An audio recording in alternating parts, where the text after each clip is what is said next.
Le Nil et le secret de ses courants. Ruban obscur en plein soleil, fleuve nourricier du peuple égyptien.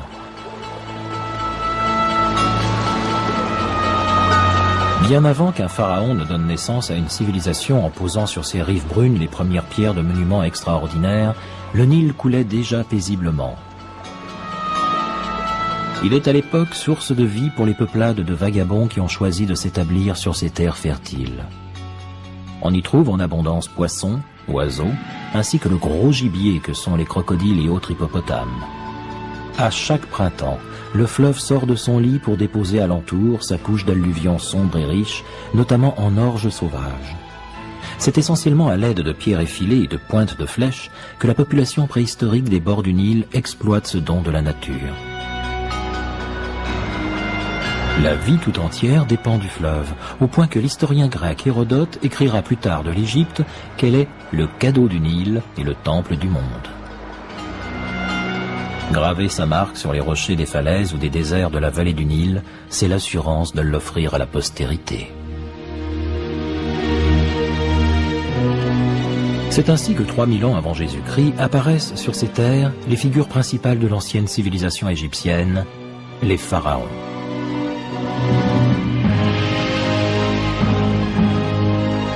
Les terres qui bordent le Nil se divisent naturellement en deux régions distinctes.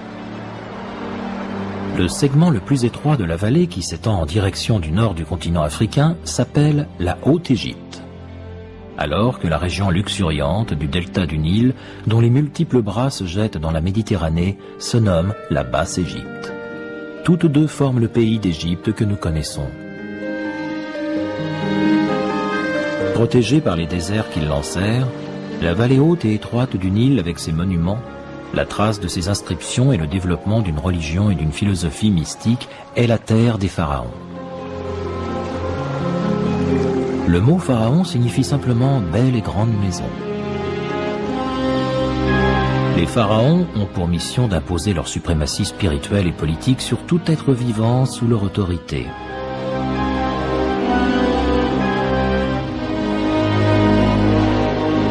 Le symbole le plus éminent de leur royauté est la couronne. Tandis que la couronne blanche, fine et longue coiffe au bout arrondi confère à son porteur le titre de souverain de Haute-Égypte, la couronne rouge reste l'apanage du chef de Basse-Égypte.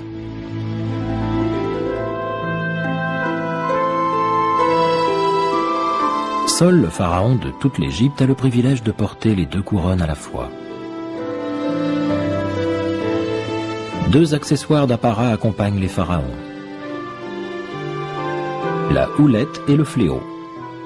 On pense que la houlette, vraisemblablement en forme de bâton de berger, symbolise le guide du peuple. Quant au fléau, il représente à la fois une arme et l'outil servant à battre le blé. Croisés sur la poitrine du pharaon, tous deux annoncent l'homme habilité à gouverner, à protéger et à subvenir aux besoins de son peuple. Dans l'Égypte ancienne, les dieux régissent pratiquement tous les aspects de la vie. Ils sont souvent représentés par un animal, à l'image de la crainte mêlée d'admiration avec laquelle les habitants du Nil considèrent les bêtes partageant leur espace vital. Mais si l'on attribue au pharaon au pouvoir l'incarnation d'Horus, dieu solaire à tête de faucon, la vie terrestre ainsi que l'ordre de l'univers relèvent d'une force appelée Ma'at.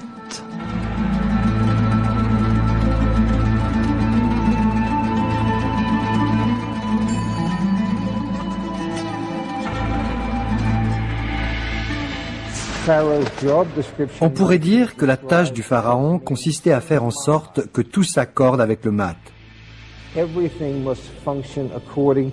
À défaut de quoi l'univers organisé, tel qu'il le connaissait, risquait d'imploser en un chaos aussi bien terrestre que cosmique. Le rôle du pharaon consistait donc à coordonner les efforts divins et humains afin de rester en phase avec le Ma'at. Il avait une fonction très importante, celle de contribuer à préserver l'univers.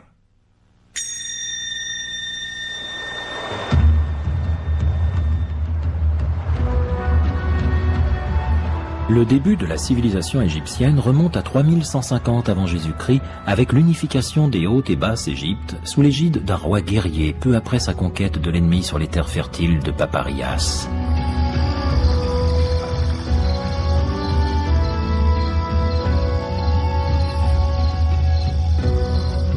On doit cette découverte à une splendide palette de schiste vert foncé mise à jour lors de fouilles entreprises à Hierakonpolis, alors capitale de la Haute-Égypte sur la rive ouest du Nil.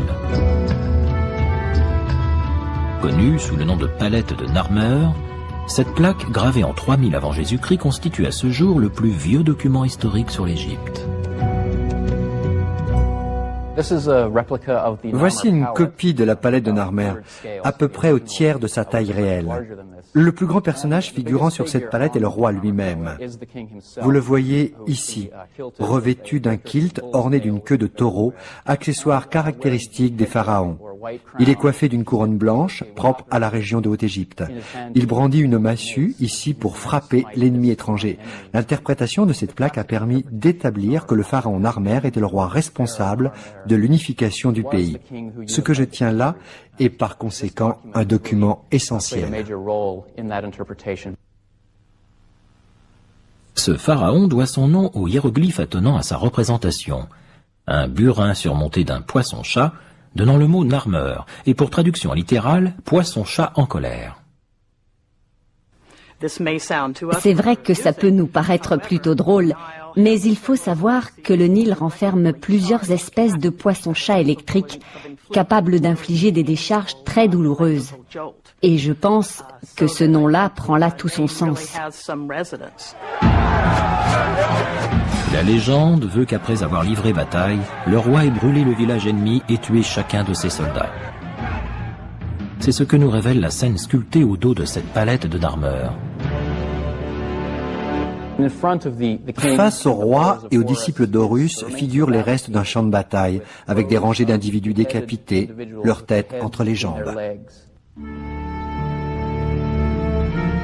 Ainsi, il y a 5000 ans, Narmer est à l'origine d'une lignée qui marque l'essor de la première dynastie de pharaons. Sur près de 3000 ans, 29 de ces dynasties et autres lignées familiales suivront, marquées par autant de changements de cap dus à une absence d'héritiers ou bien aux aléas politiques et guerriers.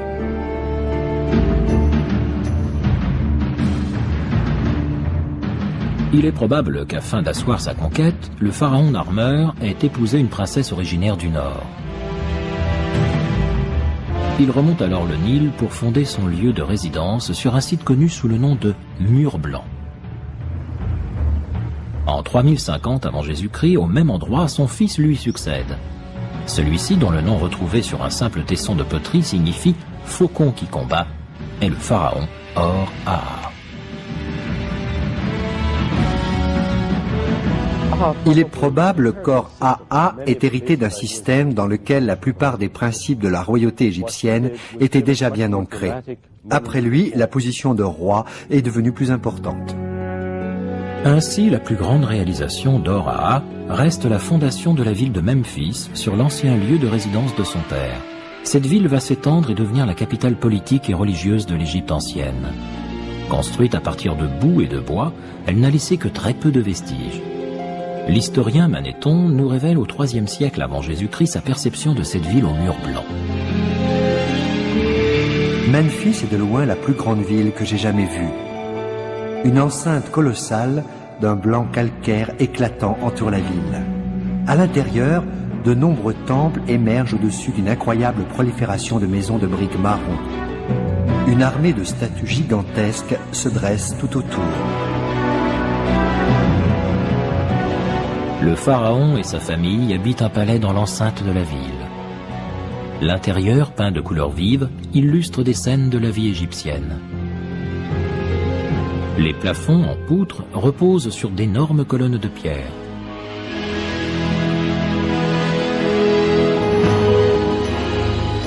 La journée du pharaon débute par le bain rituel auquel assiste sa suite et des membres de sa cour. Contraint d'apparaître comme un dieu face à son peuple, le roi Or-Aa consacre une grande partie de son temps à soigner hygiène et apparence. À cette époque, à Memphis, l'hippopotame est un symbole majeur de la culture égyptienne.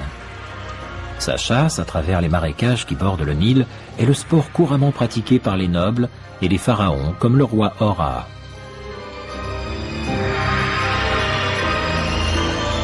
C'est précisément au cours de l'une de ces chasses que ce dernier trouve la mort à l'âge de 62 ans.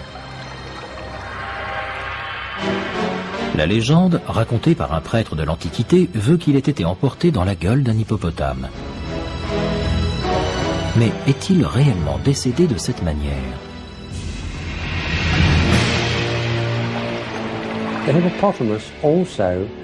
Il faut se souvenir que l'hippopotame a une signification religieuse. Le mâle personnifie le dieu du mal, dénommé Seth.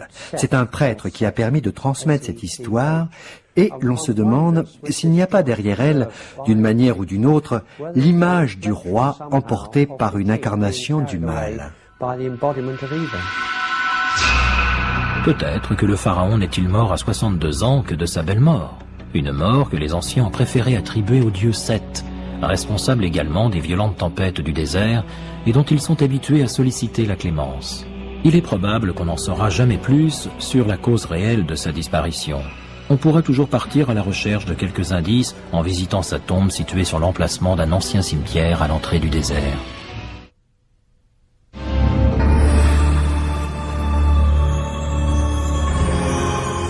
Le Nil, la plus grande route fluviale d'Égypte.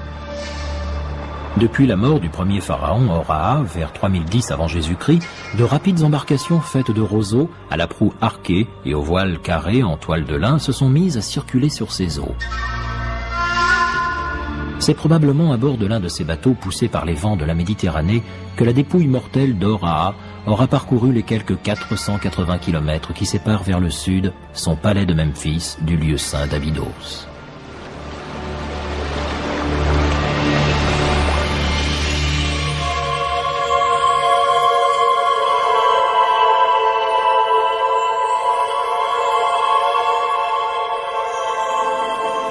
C'est avec l'inhumation des premiers pharaons qu'Abydos devient nécropole en hommage au dieu Osiris, dit seigneur des morts. La renaissance légendaire de son corps installe la croyance, sous l'Égypte antique, en une vie après la mort.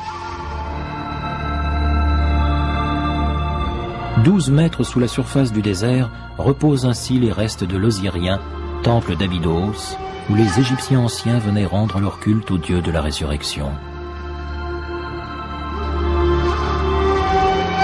Les murs y sont gravés des chapitres du livre égyptien des morts, manuel d'instruction à l'usage des défunts pour leur passage vers l'au-delà.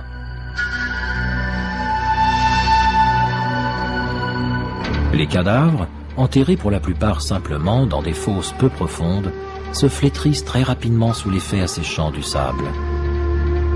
Afin de préserver les restes humains vers l'éternité, les pharaons de la première dynastie décident donc de bâtir sur ce site de solides tombes.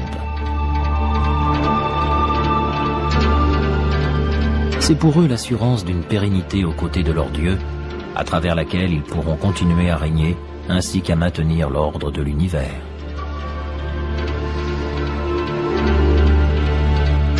À Abydos, la tombe réservée aux pharaons s'appelle une mastaba, mot égyptien pour banc. Conçue pour traverser l'éternité, la mastaba est faite de briques de boue, solidifiées au soleil, surmontées d'un toit plat, incliné sur les côtés. À l'intérieur, une série de compartiments permettent de stocker toute une batterie d'aliments, d'instruments et de meubles destinés à accompagner, en le réconfortant, le roi vers l'éternité. Sous ce premier niveau, un puits descend vers une pièce souterraine également faite de briques. C'est là que commence le repos du pharaon, après que l'on ait soigneusement rebouché l'entrée afin de rendre l'endroit inaccessible. La plupart des spécialistes estiment que cette sépulture, recensée par les archéologues sous la référence B19, a autrefois abrité les restes du pharaon Hora. Autour d'elle se trouvent les fosses de ses fidèles domestiques, concubines, et même de ses chiens, tous sacrifiés à sa mort pour l'accompagner vers l'au-delà. Une pratique qui finira par être abandonnée. L'inhumation auprès du pharaon va cependant demeurer le privilège des familles royales et de sujets prestigieux. À proximité, une autre tombe reçoit le nom de Bénéar, qui signifie littéralement bien-aimé. Il est possible qu'il s'agisse là du tombeau de la reine, ou éventuellement de la concubine préférée d'Ora. La mort de ce pharaon marque le début d'une ère de croissance et de développement pour la civilisation égyptienne qui durera plus de 800 ans.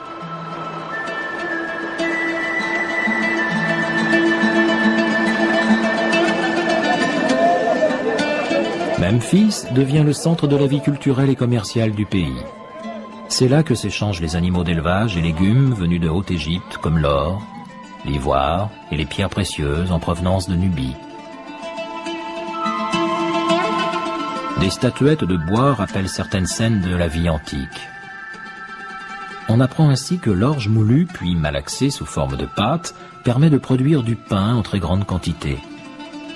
Les vaches fournissent la viande, le mets préféré des nobles. Et puisqu'un pays puissant se doit d'avoir une administration, on confie celle-ci à une classe spécifique de la population, les scribes.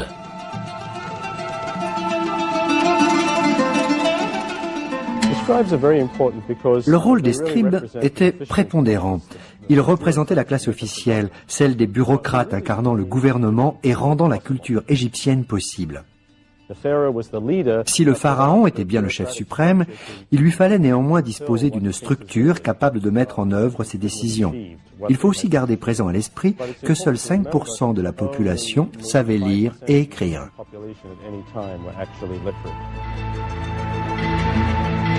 Concrètement, le pharaon délègue la plupart de ses responsabilités à ses fonctionnaires appelés vizirs. Dans la hiérarchie, ils font office de second. Ces hauts fonctionnaires égyptiens ont reçu une instruction de scribe. On les représente souvent assis en tailleur, leur papyrus étendu sur les genoux. C'est la position habituelle pour écrire. Non seulement le scribe fait-il en sorte d'appliquer les désirs de son souverain, mais il est également celui qui en laisse une trace écrite pour l'histoire.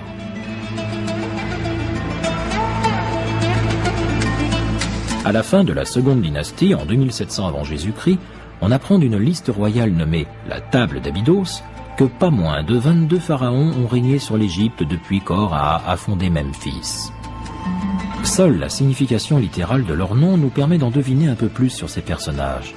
Hotepsé-Khémoui était le dieu des puissances du plaisir.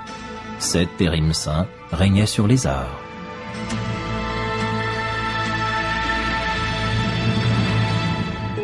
Leurs mastabas ont été construites proches de la capitale de Memphis.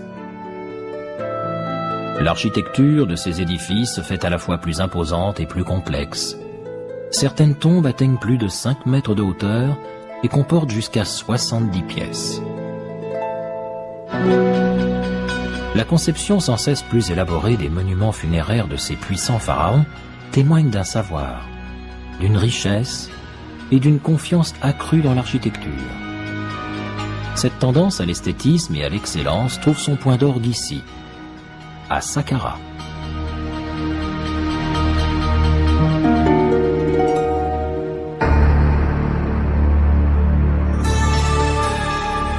Situé au sud de la ville actuelle du Caire, ce remarquable édifice de pierre n'est autre que le complexe funéraire du roi Djoser, premier pharaon de la 3e dynastie.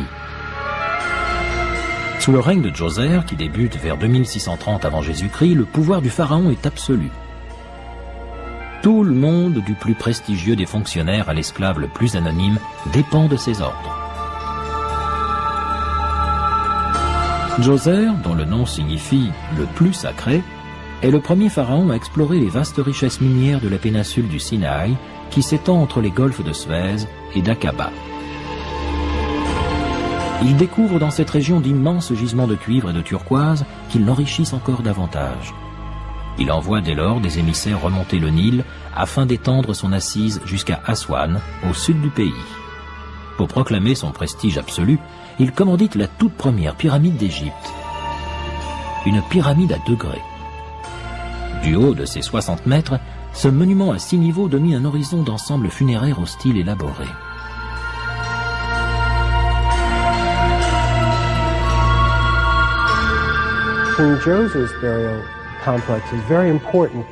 Le site funéraire du roi Djoser est le tout premier édifice monumental entièrement fait de pierre.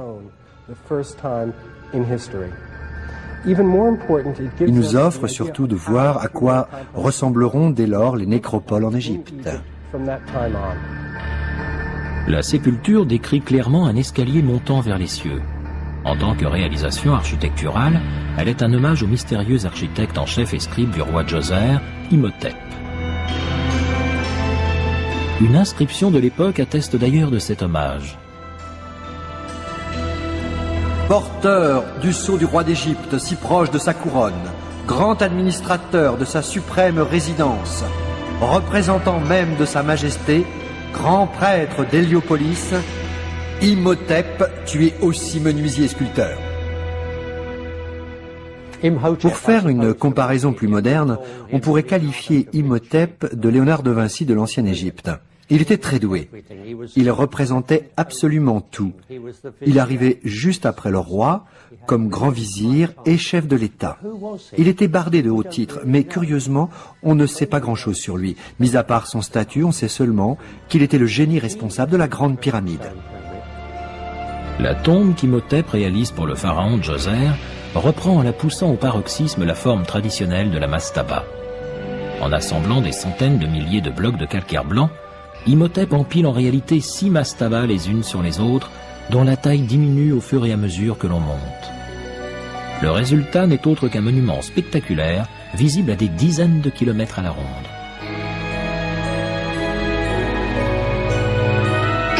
La construction de cette pyramide coïncide avec le choix de Djoser de faire du dieu solaire Ra la divinité dominante du pays. Pour l'honorer, on bâtit ainsi l'entrée des temples attenant à la pyramide, tournée vers l'est, au soleil levant.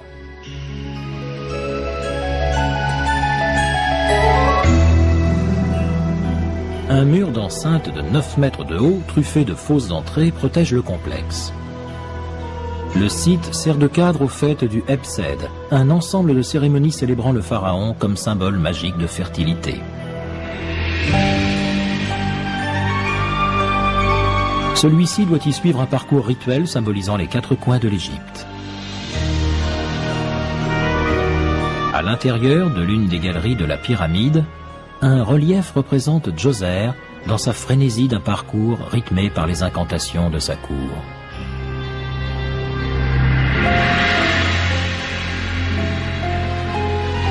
Dieu du destin qui nous offre les récoltes les plus abondantes, pilier du ciel et soutien de la terre, leader des 2 rives du Nil, partout sur les traces de ses sandales pousse la plus riche des moissons.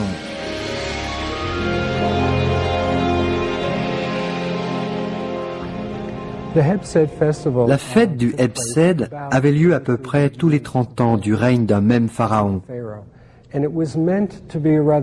C'était une manière très civilisée de faire reverdir la vie en remettant l'accent sur la prospérité de l'Égypte.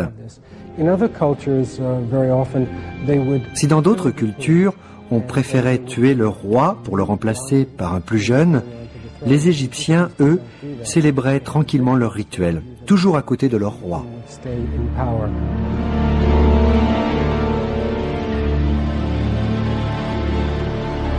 Djoser ne règne que 19 ans. Suffisamment pour qu'à sa mort, en 2649 avant Jésus-Christ, il laisse à l'Égypte ancienne une tradition de construction des pyramides qui se perpétuera en même temps qu'elle s'enrichit pendant 2 millénaires.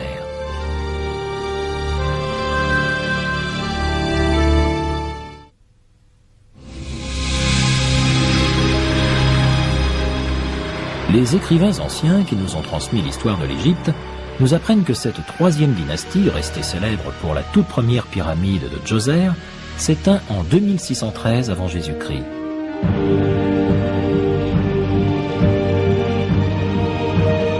Le dernier de ces pharaons, Houni, n'a laissé aucun fils héritier du trône. Lui succède, pour 24 ans de règne, Snéfrou, dont la liste royale d'Abydos nous enseigne qu'il est également originaire de Memphis, mais d'une lignée différente.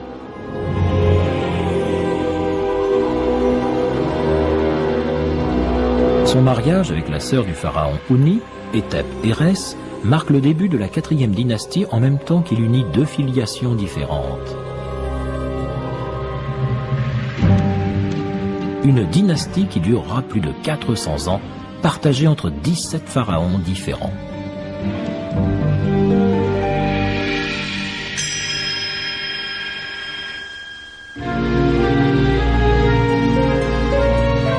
Le nom de Snéfrou signifie « porteur de beauté ». Alors que son prédécesseur Djoser s'est attaché à repousser les frontières de l'Égypte jusqu'à Aswan au sud du pays, le nouveau pharaon cherche à étendre encore son influence. Pour ce faire, il mène une campagne lointaine sur les terres de Nubie et s'installe dans la citadelle de Buen. Le lieu lui servira de base pour ses expéditions minières, son commerce et autres conquêtes. On rapporte qu'il serait rentré accompagné de 7000 captifs nubiens probablement destinés aux travaux agricoles, ainsi que de quelques 200 000 têtes de bétail. Certaines peintures illustrent des animaux exotiques, comme des girafes et des babouins, rapportés du continent africain et remis en offrande aux premiers rois pour leur plus grande joie.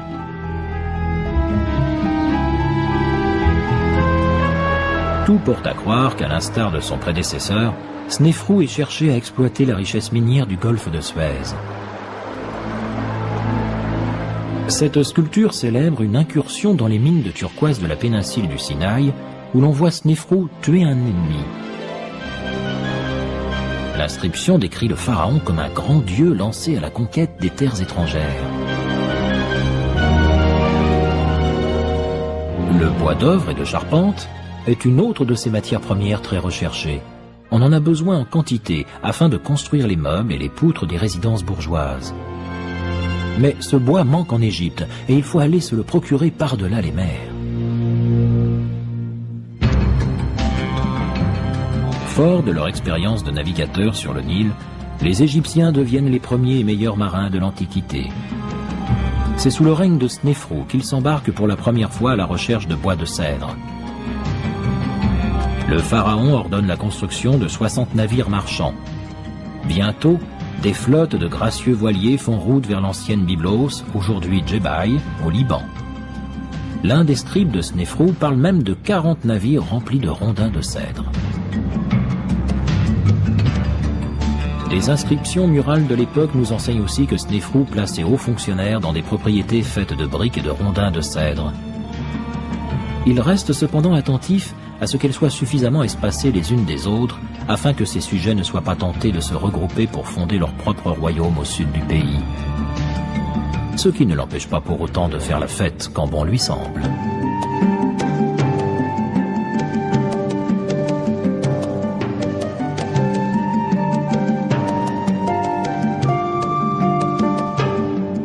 Au dire de tous, la vie s'écoule paisiblement sous le règne de Snéfrou. Au troisième millénaire avant Jésus-Christ, l'Égypte est un pays de paix et d'abondance. Le nouveau pharaon et sa reine invitent de manière protocolaire les nobles. Les membres de la cour y festoient également, se régalant de canards dodus accompagnés de figues. Ces habitants de la vieille Memphis sont des esthètes soucieux de leur apparence. Ils portent perruques, robes de cérémonie en lin et se maquillent le tour des yeux. Les Égyptiens anciens attachent également beaucoup d'importance aux parfums destinés à masquer les odeurs corporelles, signe de péché. C'est ainsi que les femmes de l'élite portent sur la tête des cônes de graisse parfumée qui finissent par fondre à la chaleur de ces longues soirées pour se répandre le long de leur corps. Un autre papyrus relate comment le roi Snéfrou, s'ennuyant, traverse seul un lac à la rame pour rejoindre une magnifique jeune femme drapée d'un simple filet de pêche.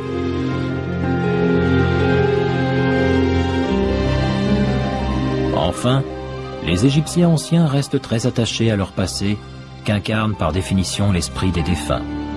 Ceci explique pourquoi l'ultime demeure des morts, la pyramide, reste le symbole persistant de toute la culture égyptienne. Le pharaon Snéfrou choisit lui aussi de déplacer la nécropole royale, mais cette fois sur le site de Dachour, au bord du Nil.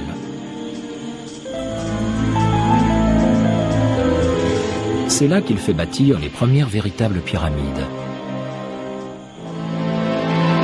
Au cours du XXe siècle, L'endroit reste la plupart du temps interdit au public. Seule une poignée d'archéologues est autorisée à y pénétrer. Ouvert depuis peu aux visiteurs, ce site offre un aperçu exceptionnel des constructions commanditées par Snéfrou et qui domine l'horizon désertique presque lunaire de cette région. S'élevant à 104 mètres au-dessus du sable, voici la pyramide courbée, la toute première réalisation de Snéfrou qu'il surnomme la brillante pyramide du Sud. Sa forme particulière a conduit certains spécialistes à penser que le pharaon était décédé brutalement et qu'il a fallu terminer les travaux à la hâte. En réalité, cette silhouette étrange nous en apprend beaucoup sur la technique employée par les bâtisseurs de Snéfrou.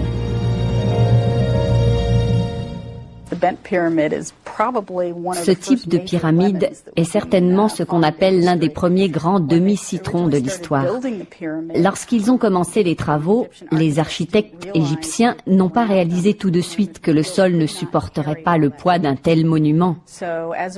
Ils ne s'en sont aperçus qu'à mi-chemin, lorsque des fissures ainsi que toutes sortes de problèmes de structure sont apparus. Il aura fallu modifier la courbe et la rendre moins pentue, de sorte que l'on puisse alléger d'urgence la masse de l'édifice.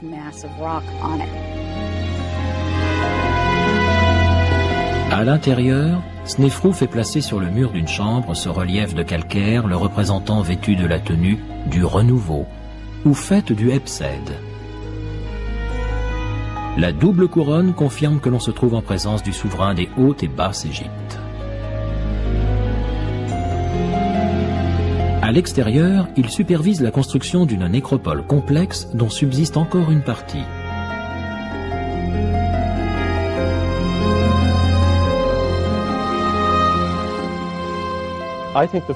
Les pharaons gardaient un œil très attentif sur leurs monuments, en particulier funéraires comme les pyramides et les temples mortuaires. Ils se déplaçaient sans doute très souvent sur les chantiers pour contrôler l'avancement des travaux. Et peu importe en définitive la puissance du pharaon au cours de son règne, sa prospérité éternelle dépendait entièrement de la qualité de sa tombe.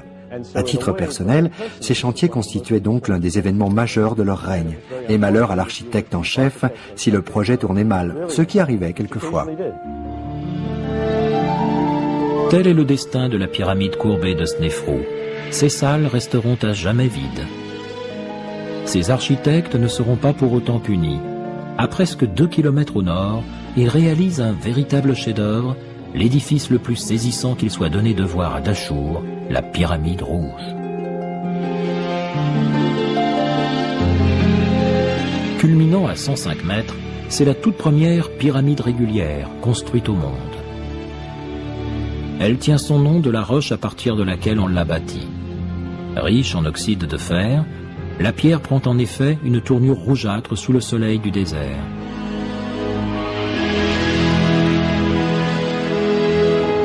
La réalisation par Snéfrou de cette pyramide rouge suit de peu l'émergence de Ra, dieu solaire, comme divinité dominante du pays. Elle matérialise par la pierre le passage du soleil. Ces arêtes reproduisent en effet l'inclinaison des rayons frappant la terre à travers les éclaircies du ciel. Elle est aussi une manière de dire la place divine qu'occupe le pharaon dans la société égyptienne. Le roi se situait au sommet de la pyramide, c'est le pharaon. Il rayonnait d'abord vers sa famille immédiate, qui occupait symboliquement les couches supérieures. Puis, progressivement, vers la base la plus large de l'édifice. Ceci nous éclaire sur l'unité du royaume et sur le degré d'implication qui y régnait. Les gens étaient heureux de répondre à l'appel du pharaon et de s'investir dans la construction d'un monument dédié à sa conversion en Dieu après sa mort. C'était pour eux en retour l'assurance de leur bien-être sur terre. L'ironie du sort veut que la pointe ou chapeau de la pyramide rouge, symbolisant donc Snéfrou, soit tombée au sol où elle est restée depuis.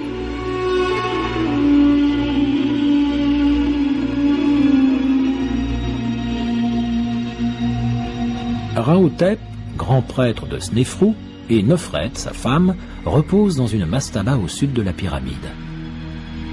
Des statues de calcaire peint les représentent. Les Égyptiens pensent que le réalisme de leur sculpture aidera les esprits à reconnaître leur demeure depuis l'au-delà.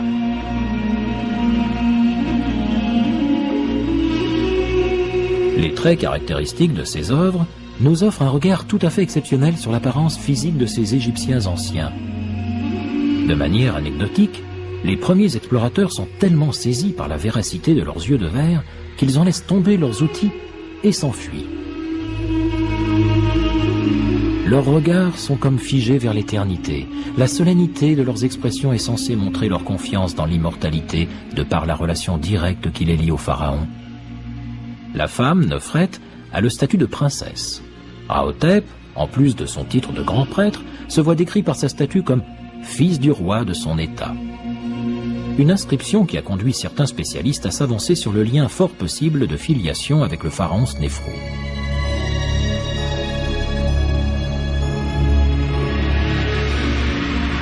Snéfrou lui-même se destine à reposer au sein de son chef-d'œuvre, sa pyramide rouge. À l'intérieur, un magnifique couloir s'ouvre sur une chambre funéraire dont le plafond, à près de 14 mètres de hauteur, repose sur des poutres de bois.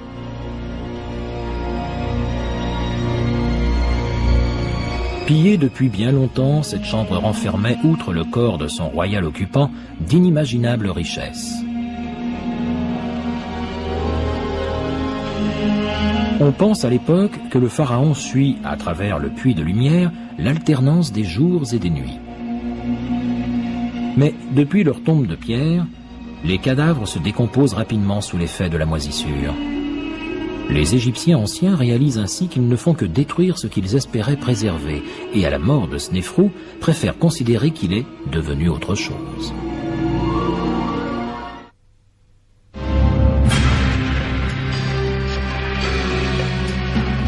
Surgis des sables, tels d'énormes monstres dominant un paysage désertique, les pyramides de Gizeh figurent parmi les monuments les plus imposants de toute l'histoire de l'humanité. En même temps qu'elles reflètent les aspirations de leurs trois commanditaires, elles demeurent les témoignages remarquables d'une période de l'Égypte antique où l'expérience sacrée des bâtisseurs de pyramides est à son apogée.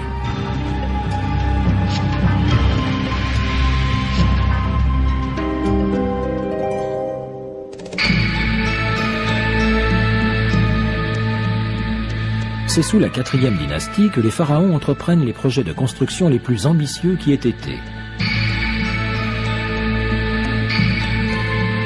Khéops, qui a succédé à son père Snéfrou en 2551 avant Jésus-Christ, ouvre la marche. Après la pyramide courbée et la pyramide rouge de Dachour, lui s'attelle à plus colossal encore sur le plateau de Gizeh.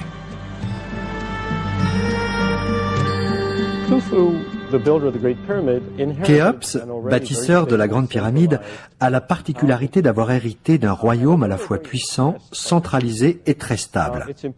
Et bien que cette Grande Pyramide nous impressionne, il ne faut pas oublier que son père avait l'expérience de 2 pyramides, qui d'ailleurs, si on les réunissait, dépasseraient de loin la taille de la Grande Pyramide.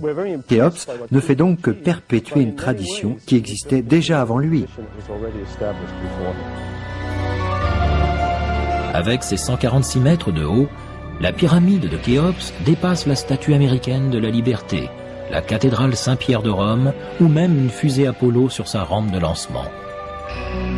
Elle reste en fait la plus grande structure jamais élevée jusqu'à ce que la tour Eiffel ne lui dame le pion à partir de 1889. Le but étant simplement qu'on puisse la voir de partout. Le fait qu'il ait choisi un plateau est très important. Qui plus est, un plateau situé sur un relief déjà élevé. On apercevait son monument depuis tout le nord du pays.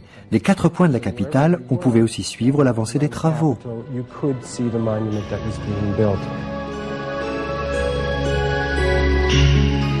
On édifie cette grande pyramide à partir de blocs de pierre pesant chacun en moyenne 2 tonnes 2.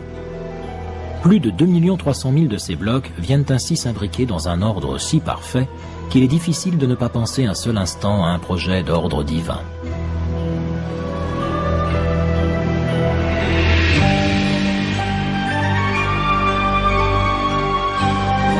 À l'intérieur, proche du sommet, une salle de granit rouge appelée Grande Galerie sert de dernière demeure au pharaon. Tout au bout de cette pièce se trouve le sarcophage de granit rouge du pharaon Khéops.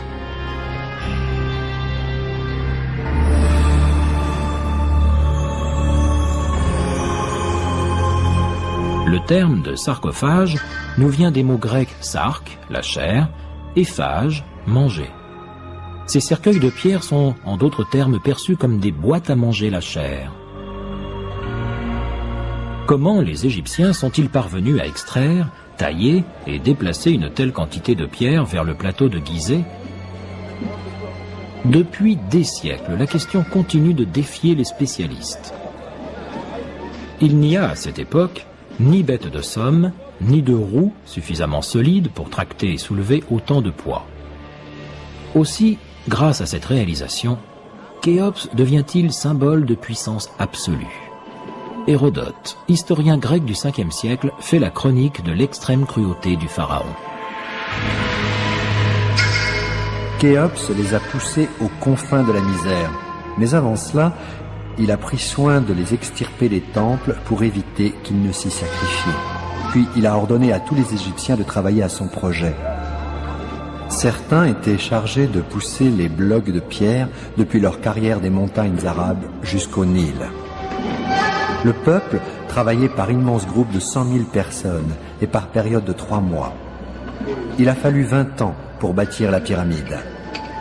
La malfaisance de Khéops était telle que lorsqu'il avait besoin d'argent, il envoyait sa propre fille se prostituer dans une maison close. Les spécialistes actuels restent cependant sceptiques sur la réelle barbarie du roi Khéops.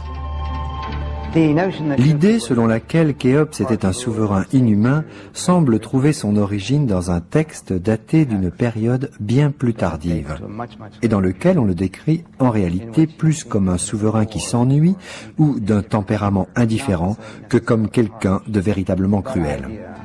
Les historiens grecs ont repris plus tard cette idée, pour nous en parler cette fois d'un tyran, mais nous n'avons en vérité aucune preuve.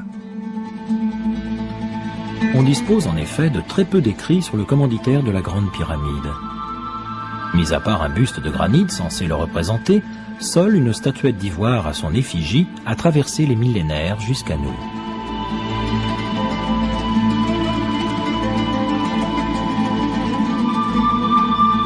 Proche de sa pyramide, à Gizeh, un champ de sépulture récemment mis à jour laisse à penser que les restes exhumés sont ceux des ouvriers dont le travail éreintant a permis l'édification de la Grande Pyramide.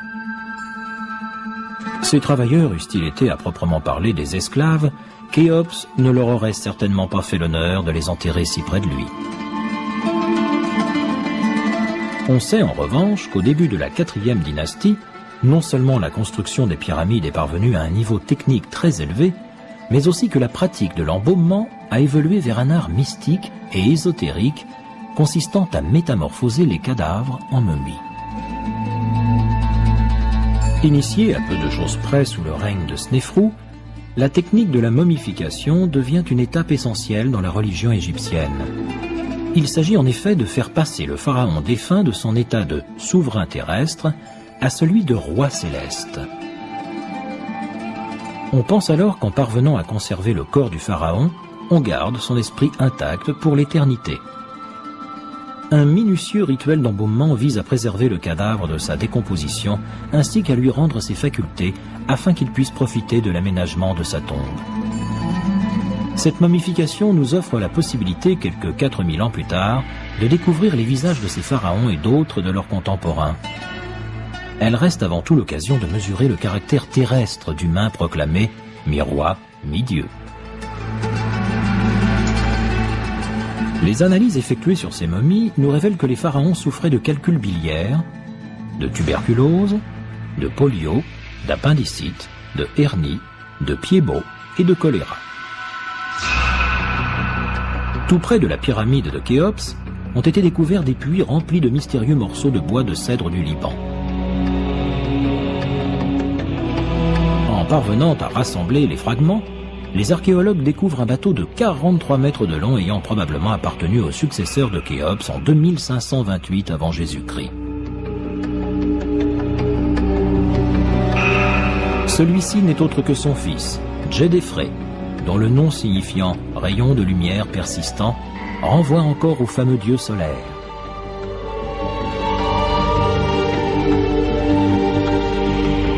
Premier pharaon à adopter ouvertement cette référence, Djedefré présidera lui-même aux funérailles de son père à Gizeh.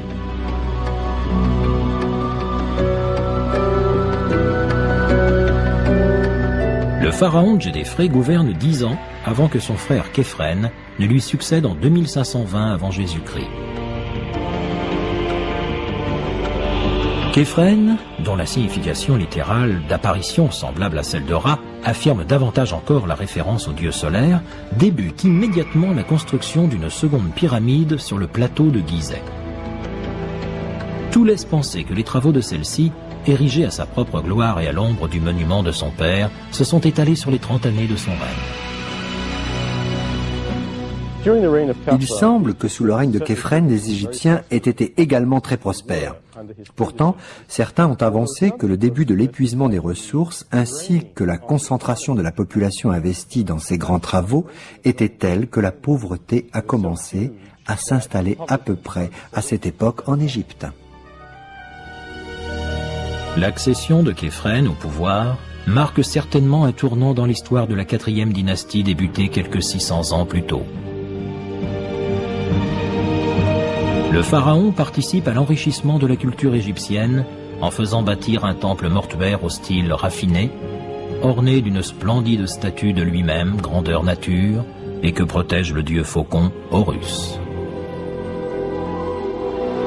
Mais le symbole le plus éminent du règne de Képhren reste sans doute le majestueux grand sphinx qui se dresse à l'est du plateau de Gizeh, à l'ombre de sa pyramide. Les Égyptiens vouent une véritable vénération à cet animal mystique, gardien des lieux sacrés.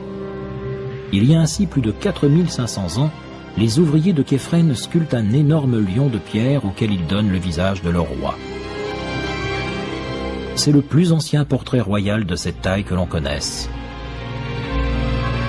Pourvu d'oreilles de plus de 3,50 m de haut, Dieu atteignant presque 2 mètres, d'un corps de 73 mètres, les 3/4 d'un terrain de football et d'une tête culminant à plus de 20 mètres, l'équivalent d'un immeuble de 6 étages, le Sphinx, qui signifie étrangleur, tient son nom des Grecs qui l'ont ainsi baptisé après être tombés à l'improviste sur cette fabuleuse créature de pierre.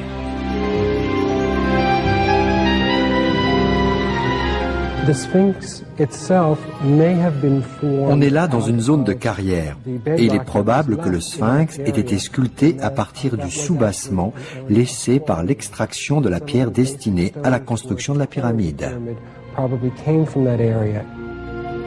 Les spécialistes nous apprennent que le grand sphinx a plus vraisemblablement été sculpté à partir de l'excédent de pierre extraite pour la pyramide de Képhren. Sa raison d'être demeure cependant inconnue.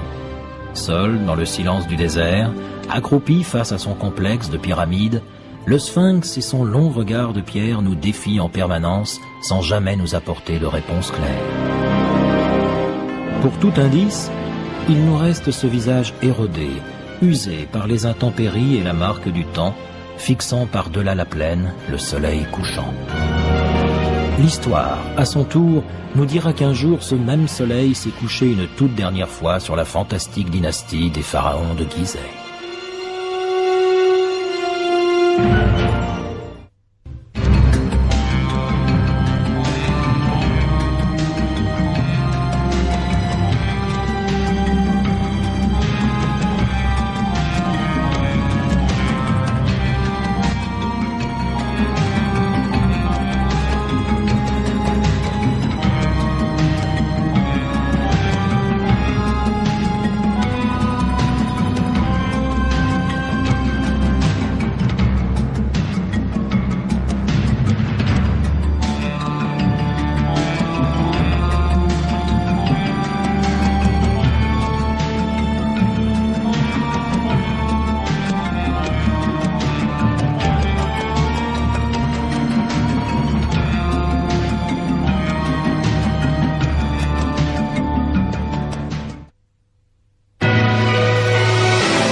De ses responsabilités à ses fonctionnaires appelés vizirs.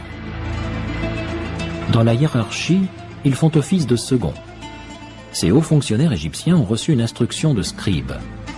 On les représente souvent assis en tailleur, leur papyrus étendu sur les genoux. C'est la position habituelle pour écrire. Non seulement le scribe fait-il en sorte d'appliquer les désirs de son souverain, mais il est également celui qui en laisse une trace écrite pour l'histoire.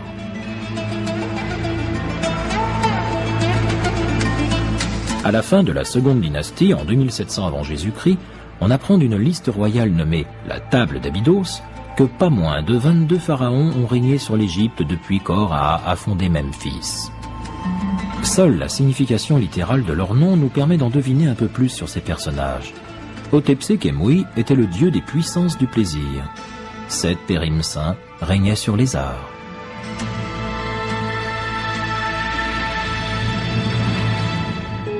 Leurs mastabas ont été construites proches de la capitale de Memphis.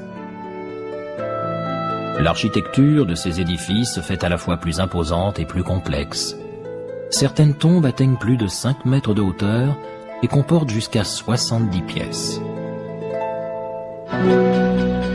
La conception sans cesse plus élaborée des monuments funéraires de ces puissants pharaons témoigne d'un savoir, d'une richesse et d'une confiance accrue dans l'architecture.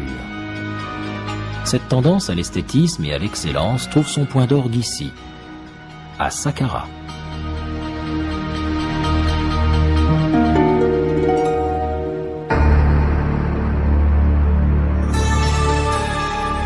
Situé au sud de la ville actuelle du Caire, ce remarquable édifice de pierre n'est autre que le complexe funéraire du roi Djoser, premier pharaon de la troisième dynastie. Sous le règne de Djoser, qui débute vers 2630 avant Jésus-Christ, le pouvoir du pharaon est absolu. Tout le monde, du plus prestigieux des fonctionnaires à l'esclave le plus anonyme, dépend de ses ordres. Djoser, dont le nom signifie « le plus sacré », est le premier pharaon à explorer les vastes richesses minières de la péninsule du Sinaï, qui s'étend entre les golfes de Suez et d'Aqaba. Il découvre dans cette région d'immenses gisements de cuivre et de turquoise qui l'enrichissent encore davantage. Il envoie dès lors des émissaires remonter le Nil afin d'étendre son assise jusqu'à Aswan, au sud du pays.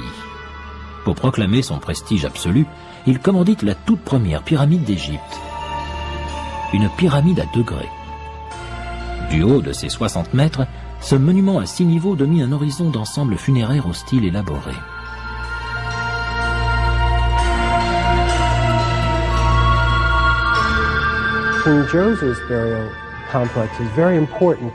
Le site funéraire du roi Djoser est le tout premier édifice monumental entièrement fait de pierre.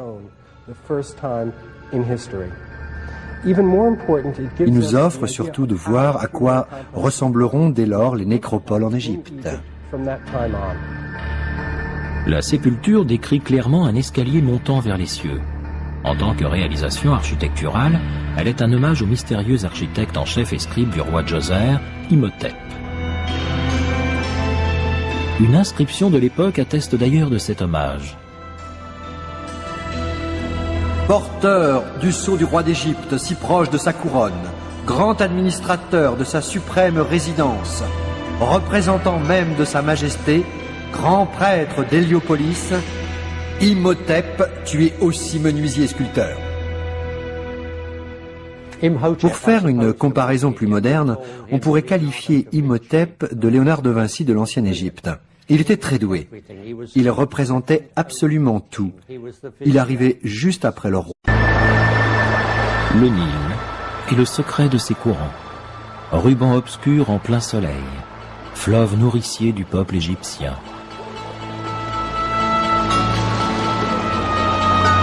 Bien avant qu'un pharaon ne donne naissance à une civilisation en posant sur ses rives brunes les premières pierres de monuments extraordinaires, le Nil coulait déjà paisiblement. Il est à l'époque source de vie pour les peuplades de vagabonds qui ont choisi de s'établir sur ces terres fertiles.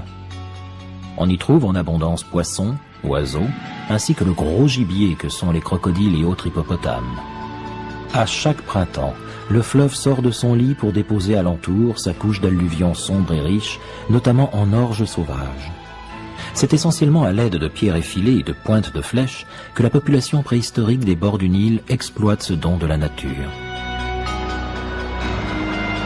La vie tout entière dépend du fleuve, au point que l'historien grec Hérodote écrira plus tard de l'Égypte qu'elle est le cadeau du Nil et le temple du monde. Graver sa marque sur les rochers des falaises ou des déserts de la vallée du Nil, c'est l'assurance de l'offrir à la postérité. C'est ainsi que 3000 ans avant Jésus-Christ apparaissent sur ces terres les figures principales de l'ancienne civilisation égyptienne, les pharaons.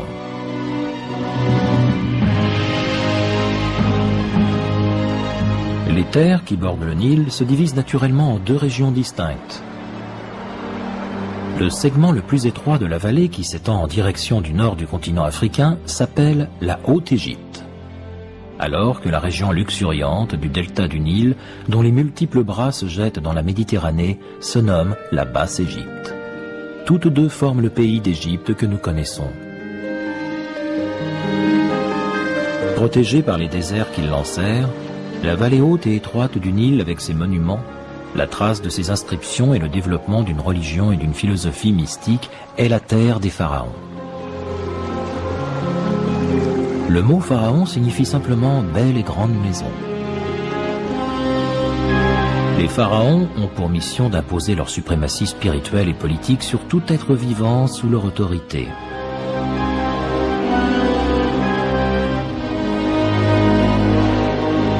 Le symbole le plus éminent de leur royauté est la couronne.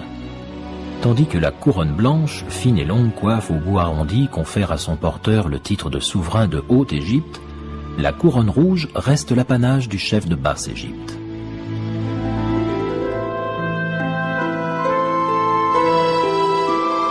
Seul le pharaon de toute l'Égypte a le privilège de porter les deux couronnes à la fois. Deux accessoires d'apparat accompagnent les pharaons: la houlette et le fléau. On pense que la houlette, vraisemblablement en forme de bâton de berger, symbolise le guide du peuple. Quant au fléau, il représente à la fois une arme et l'outil servant à battre le blé. Croisés sur la poitrine du pharaon, tous deux annoncent l'homme habilité à gouverner, à protéger et à subvenir aux besoins de son peuple. Dans l'Égypte ancienne, les dieux régissent pratiquement tous les aspects de la vie. Ils sont souvent représentés par un animal, à l'image de la crainte mêlée d'admiration avec laquelle les habitants du Nil considèrent les bêtes partageant leur espace vital. Mais si l'on attribue au pharaon au pouvoir l'incarnation d'Horus, dieu solaire à tête de faucon, la vie terrestre ainsi que l'ordre de l'univers relèvent d'une force appelée Maat.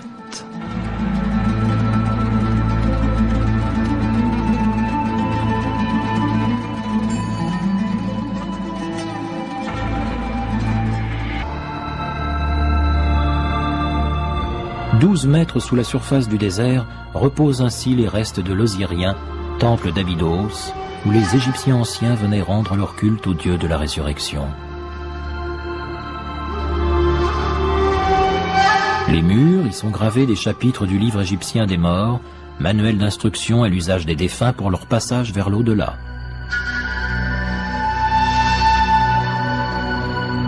Les cadavres, enterrés pour la plupart simplement dans des fosses peu profondes, se flétrissent très rapidement sous l'effet asséchant du sable. Afin de préserver les restes humains vers l'éternité, les pharaons de la première dynastie décident donc de bâtir sur ce site de solides tombes.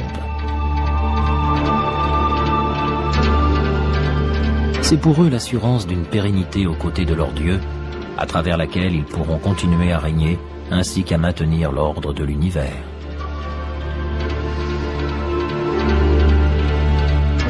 À Abydos, la tombe réservée aux pharaons s'appelle une mastaba, mot égyptien pour banc. Conçue pour traverser l'éternité, la mastaba est faite de briques de boue, solidifiées au soleil, surmontées d'un toit plat, incliné sur les côtés. À l'intérieur, une série de compartiments permettent de stocker toute une batterie d'aliments, d'instruments et de meubles destinés à accompagner, en le réconfortant, le roi vers l'éternité. Sous ce premier niveau, un puits descend vers une pièce souterraine également faite de briques. C'est là que commence le repos du pharaon, après que l'on ait soigneusement rebouché l'entrée afin de rendre l'endroit inaccessible. La plupart des spécialistes estiment que cette sépulture, recensée par les archéologues sous la référence B19, a autrefois abrité les restes du pharaon Or-Aa. Autour d'elle se trouvent les fosses de ses fidèles domestiques, concubines et même de ses chiens, tous sacrifiés à sa mort pour l'accompagner vers l'au-delà. Une pratique qui finira par être abandonnée. L'inhumation auprès du pharaon va cependant demeurer le privilège des familles royales et de sujets prestigieux. À proximité, une autre tombe reçoit le nom de Bénéar, qui signifie littéralement bien-aimé. Il est possible qu'il s'agisse là du tombeau de la reine, ou éventuellement de la concubine préférée d'Or-Aa.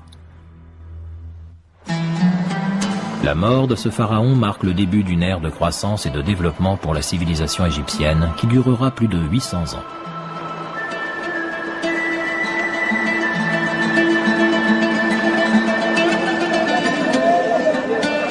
Memphis devient le centre de la vie culturelle et commerciale du pays. C'est là que s'échangent les animaux d'élevage et légumes venus de Haute-Égypte comme l'or, l'ivoire et les pierres précieuses en provenance de Nubie. Des statuettes de bois rappellent certaines scènes de la vie antique. On apprend ainsi que l'orge moulue, puis malaxée sous forme de pâte, permet de produire du pain en très grande quantité. Les vaches fournissent la viande, le mets préféré des nobles. Et puisqu'un pays puissant se doit d'avoir une administration, on confie celle-ci à une classe spécifique de la population, les scribes.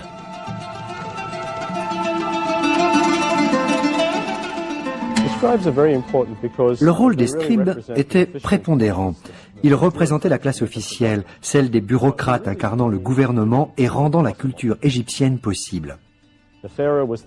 Si le pharaon était bien le chef suprême, il lui fallait néanmoins disposer d'une structure capable de mettre en œuvre ses décisions.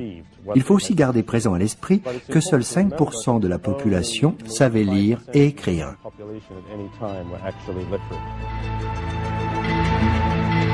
Concrètement, le pharaon délègue la position de roi est devenue plus importante. Ainsi, la plus grande réalisation d'Or-Aa reste la fondation de la ville de Memphis sur l'ancien lieu de résidence de son père. Cette ville va s'étendre et devenir la capitale politique et religieuse de l'Égypte ancienne. Construite à partir de boue et de bois, elle n'a laissé que très peu de vestiges. L'historien Manéthon nous révèle au IIIe siècle avant Jésus-Christ sa perception de cette ville aux murs blancs. Memphis est de loin la plus grande ville que j'ai jamais vue. Une enceinte colossale d'un blanc calcaire éclatant entoure la ville. À l'intérieur, de nombreux temples émergent au-dessus d'une incroyable prolifération de maisons de briques marron. Une armée de statues gigantesques se dresse tout autour. Le pharaon et sa famille habitent un palais dans l'enceinte de la ville. L'intérieur, peint de couleurs vives, illustre des scènes de la vie égyptienne. Les plafonds en poutre reposent sur d'énormes colonnes de pierre.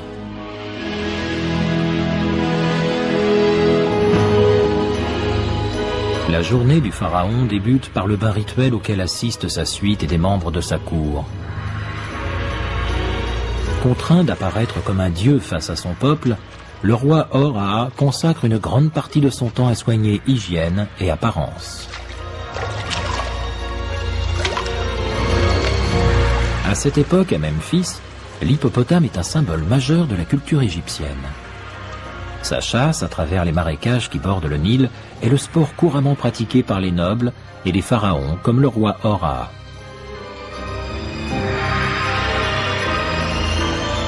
C'est précisément au cours de l'une de ces chasses que ce dernier trouve la mort à l'âge de 62 ans. La légende, racontée par un prêtre de l'Antiquité, veut qu'il ait été emporté dans la gueule d'un hippopotame. Mais est-il réellement décédé de cette manière?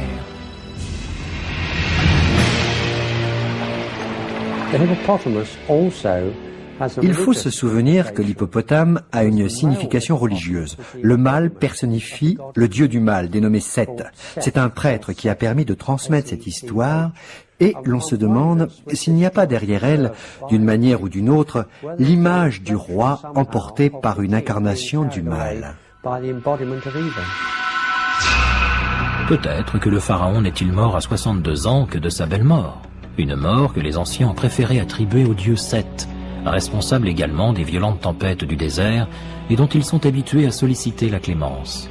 Il est probable qu'on n'en saura jamais plus sur la cause réelle de sa disparition.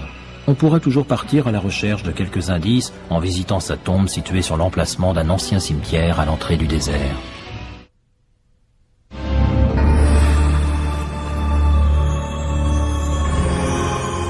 Le Nil, la plus grande route fluviale d'Égypte. Depuis la mort du premier pharaon Horaa, vers 3010 avant Jésus-Christ, de rapides embarcations faites de roseaux, à la proue arquée et au voile carré en toile de lin se sont mises à circuler sur ces eaux. C'est probablement à bord de l'un de ces bateaux poussés par les vents de la Méditerranée que la dépouille mortelle d'Horaa aura parcouru les quelques 480 km qui séparent vers le sud son palais de Memphis du lieu saint d'Abydos.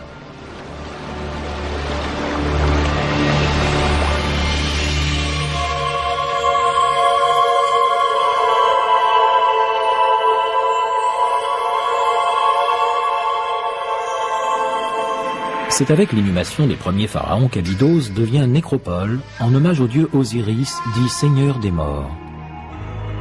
La renaissance légendaire de son corps installe la croyance, sous l'Égypte antique, en une vie après la mort. On pourrait dire que la tâche du pharaon consistait à faire en sorte que tout s'accorde avec le Maat. À défaut de quoi l'univers organisé, tel qu'il le connaissait, risquait d'imploser en un chaos aussi bien terrestre que cosmique.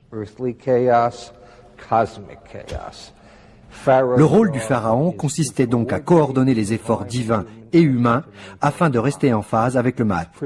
Il avait une fonction très importante, celle de contribuer à préserver l'univers.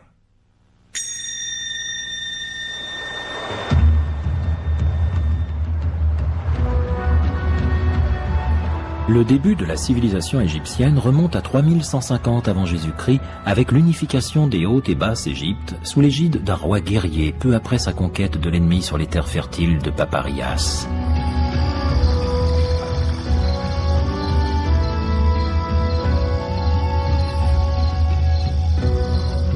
On doit cette découverte à une splendide palette de schiste vert foncé mise à jour lors de fouilles entreprises à Hierakonpolis, alors capitale de la Haute-Égypte, sur la rive ouest du Nil. Connue sous le nom de palette de Narmer, cette plaque gravée en 3000 avant Jésus-Christ constitue à ce jour le plus vieux document historique sur l'Égypte. Voici une copie de la palette de Narmer, à peu près au tiers de sa taille réelle. Le plus grand personnage figurant sur cette palette est le roi lui-même. Vous le voyez ici, revêtu d'un kilt orné d'une queue de taureau, accessoire caractéristique des pharaons. Il est coiffé d'une couronne blanche, propre à la région de Haute-Égypte. Il brandit une massue, ici, pour frapper l'ennemi étranger. L'interprétation de cette plaque a permis d'établir que le pharaon Narmer était le roi responsable de l'unification du pays. Ce que je tiens là est par conséquent un document essentiel. Ce pharaon doit son nom au hiéroglyphe attenant à sa représentation. Un burin surmonté d'un poisson-chat, donnant le mot Narmer, et pour traduction littérale, poisson-chat en colère. C'est vrai que ça peut nous paraître plutôt drôle, mais il faut savoir que le Nil renferme plusieurs espèces de poissons-chats électriques capables d'infliger des décharges très douloureuses. Et je pense que ce nom-là prend là tout son sens. La légende veut qu'après avoir livré bataille, le roi ait brûlé le village ennemi et tué chacun de ses soldats. C'est ce que nous révèle la scène sculptée au dos de cette palette de Narmer. Face au roi et aux disciples d'Horus figurent les restes d'un champ de bataille, avec des rangées d'individus décapités, leurs têtes entre les jambes. Ainsi, il y a 5000 ans, Narmer est à l'origine d'une lignée qui marque l'essor de la première dynastie de pharaons. Sur près de 3000 ans, 29 de ces dynasties et autres lignées familiales suivront, marquées par autant de changements de cap dus à une absence d'héritier ou bien aux aléas politiques et guerriers.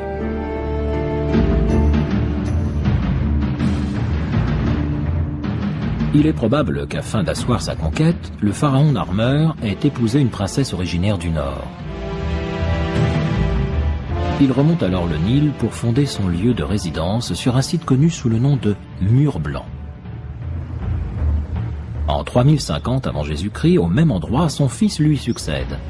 Celui-ci, dont le nom retrouvé sur un simple tesson de poterie signifie « faucon qui combat », est le pharaon Or-Aa. Il est probable qu'Or-Aa ait hérité d'un système dans lequel la plupart des principes de la royauté égyptienne étaient déjà bien ancrés. Après lui, que le pharaon Narmer était le roi responsable de l'unification du pays. Ce que je tiens là est par conséquent un document essentiel. Ce pharaon doit son nom au hiéroglyphe attenant à sa représentation. Un burin surmonté d'un poisson-chat, donnant le mot Narmer, et pour traduction littérale, poisson-chat en colère. C'est vrai que ça peut nous paraître plutôt drôle, mais il faut savoir que le Nil renferme plusieurs espèces de poissons-chats électriques capables d'infliger des décharges très douloureuses. Et je pense que ce nom-là prend là tout son sens. La légende veut qu'après avoir livré bataille, le roi ait brûlé le village ennemi et tué chacun de ses soldats. C'est ce que nous révèle la scène sculptée au dos de cette palette de Narmer. Face au roi et aux disciples d'Horus figurent les restes d'un champ de bataille, avec des rangées d'individus décapités, leurs têtes entre les jambes. Ainsi, il y a 5000 ans, Narmer est à l'origine d'une lignée qui marque l'essor de la première dynastie de pharaons. Sur près de 3000 ans, 29 de ces dynasties et autres lignées familiales suivront, marquées par autant de changements de cap dus à une absence d'héritiers ou bien aux aléas politiques et guerriers.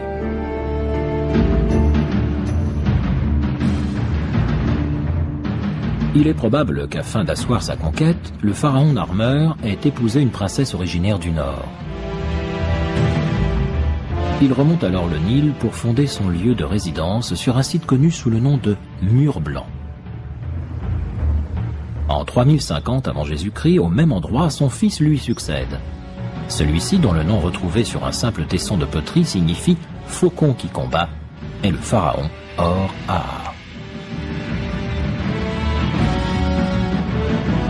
Il est probable qu'Or-Aa ait hérité d'un système dans lequel la plupart des principes de la royauté égyptienne étaient déjà bien ancrés. Après lui, la position de roi est devenue plus importante. Ainsi, la plus grande réalisation d'Or-Aa reste la fondation de la ville de Memphis sur l'ancien lieu de résidence de son père. Cette ville va s'étendre et devenir la capitale politique et religieuse de l'Égypte ancienne. Construite à partir de boue et de bois, elle n'a laissé que très peu de vestiges. L'historien Manéthon nous révèle au IIIe siècle avant Jésus-Christ sa perception de cette ville au mur blanc. Memphis est de loin la plus grande ville que j'ai jamais vue. Une enceinte colossale d'un blanc calcaire éclatant entoure la ville. À l'intérieur, de nombreux temples émergent au-dessus d'une incroyable prolifération de maisons de briques marron. Une armée de statues gigantesques se dresse tout autour. Le pharaon et sa famille habitent un palais dans l'enceinte de la ville. L'intérieur, peint de couleurs vives, illustre des scènes de la vie égyptienne. Les plafonds en poutre reposent sur d'énormes colonnes de pierre.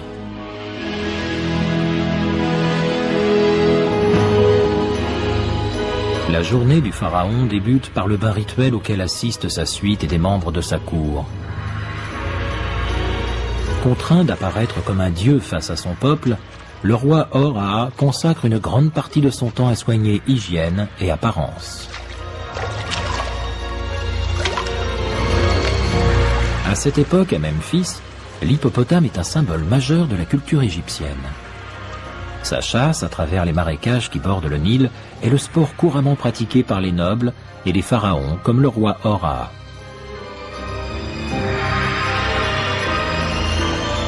C'est précisément au cours de l'une de ces chasses que ce dernier trouve la mort à l'âge de 62 ans. La légende, racontée par un prêtre de l'Antiquité, veut qu'il ait été emporté dans la gueule d'un hippopotame. Mais est-il réellement décédé de cette manière?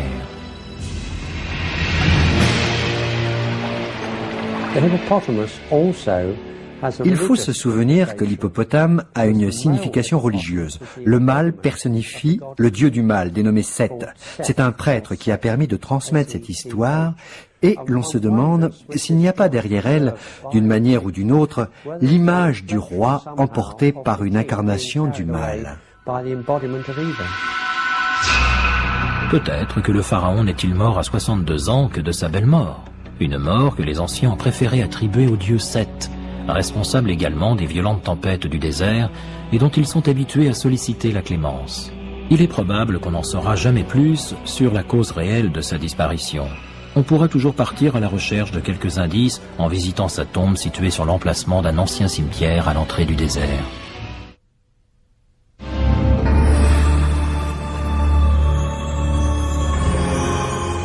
Le Nil, la plus grande route fluviale d'Égypte.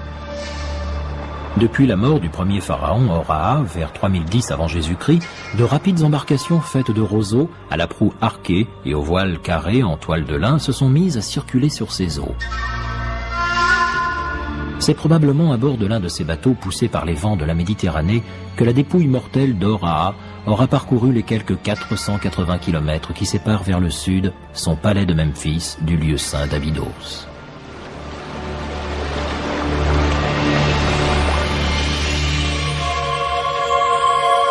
La tendance à l'esthétisme et à l'excellence trouve son point d'orgue ici, à Saqqara.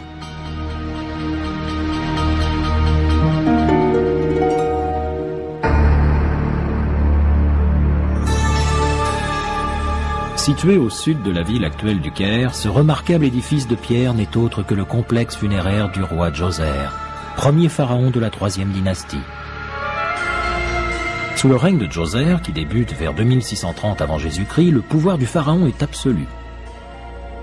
Tout le monde, du plus prestigieux des fonctionnaires à l'esclave le plus anonyme, dépend de ses ordres.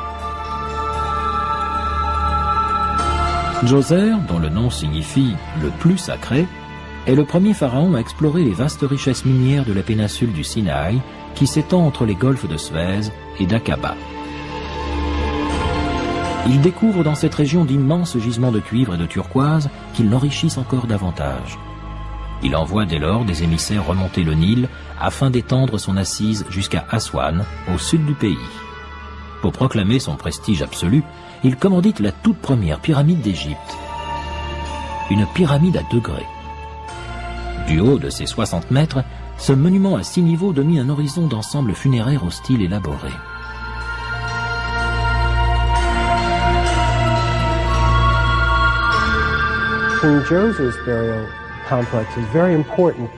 Le site funéraire du roi Djoser est le tout premier édifice monumental entièrement fait de pierre.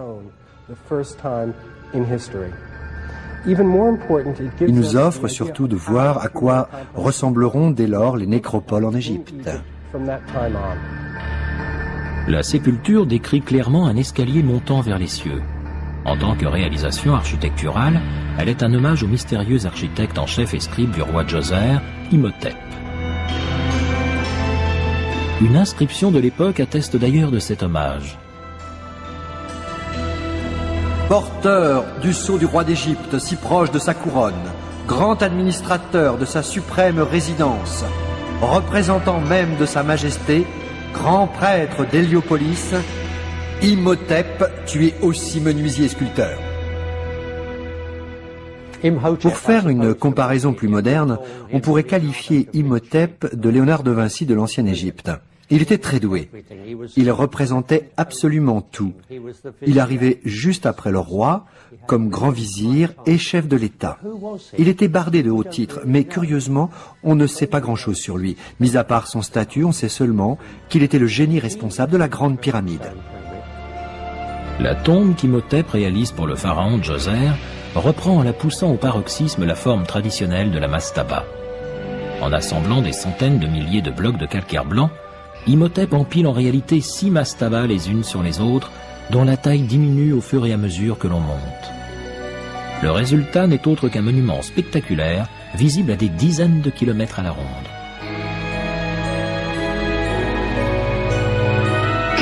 La construction de cette pyramide coïncide avec le choix de Djoser de faire du dieu solaire Ra la divinité dominante du pays. Pour l'honorer, on bâtit ainsi l'entrée des temples attenant à la pyramide, tournée vers l'est, au soleil levant.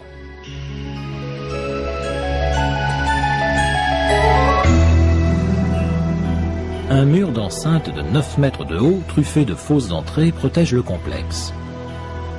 Le site sert de cadre aux fêtes du Hebsed, un ensemble de cérémonies célébrant le pharaon comme symbole magique de fertilité.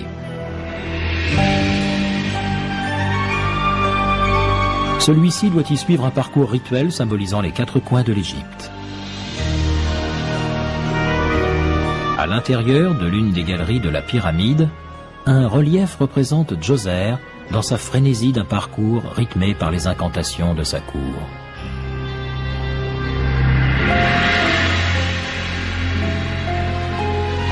Dieu du destin qui nous offre les récoltes les plus abondantes, pilier du ciel et soutien de la terre, leader des 2 rives du Nil, partout sur les traces de ses sandales pousse la plus riche des moissons.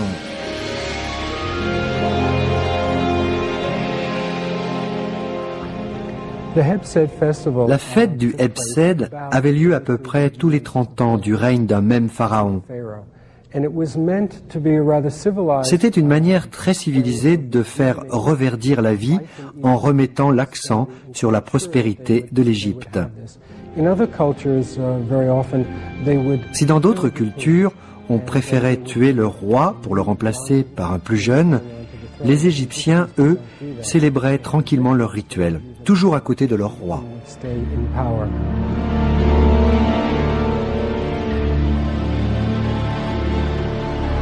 Djoser ne règne que 19 ans. Suffisamment pour qu'à sa mort, en 2649 avant Jésus-Christ, il laisse à l'Égypte ancienne une tradition de construction des pyramides qui se perpétuera en même temps qu'elle s'enrichit pendant 2 millénaires.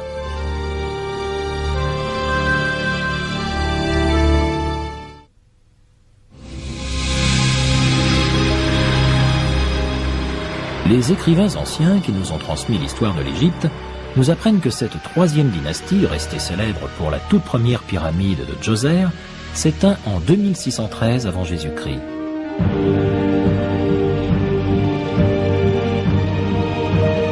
Le dernier de ces pharaons,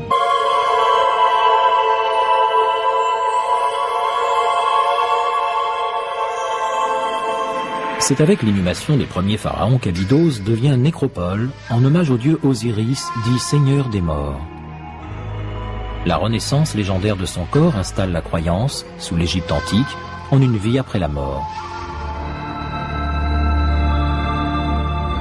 12 mètres sous la surface du désert reposent ainsi les restes de l'Osirien, temple d'Abydos, où les Égyptiens anciens venaient rendre leur culte au dieu de la résurrection. Les murs y sont gravés des chapitres du livre égyptien des morts, manuel d'instruction à l'usage des défunts pour leur passage vers l'au-delà.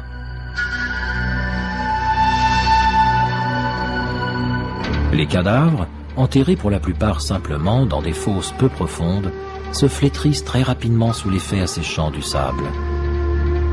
Afin de préserver les restes humains vers l'éternité, les pharaons de la première dynastie décident donc de bâtir sur ce site de solides tombes.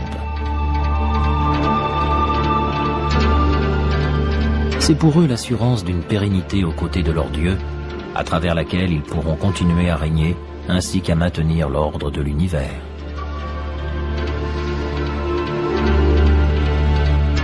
À Abydos, la tombe réservée aux pharaons s'appelle une mastaba, mot égyptien pour banc. Conçue pour traverser l'éternité, la mastaba est faite de briques de boue, solidifiées au soleil, surmontées d'un toit plat, incliné sur les côtés.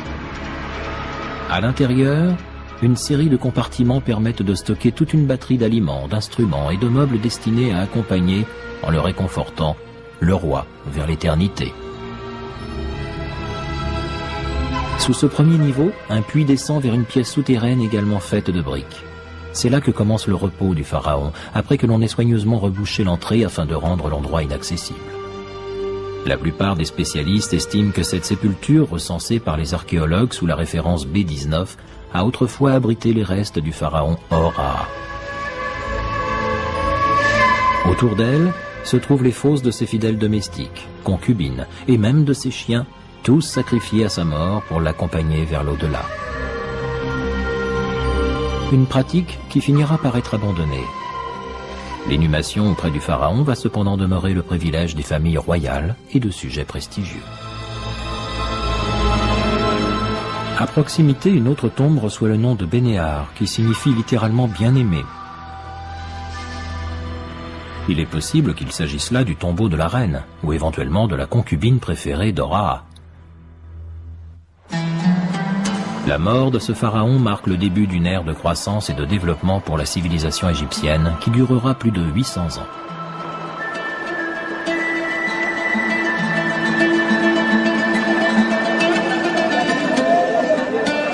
Memphis devient le centre de la vie culturelle et commerciale du pays.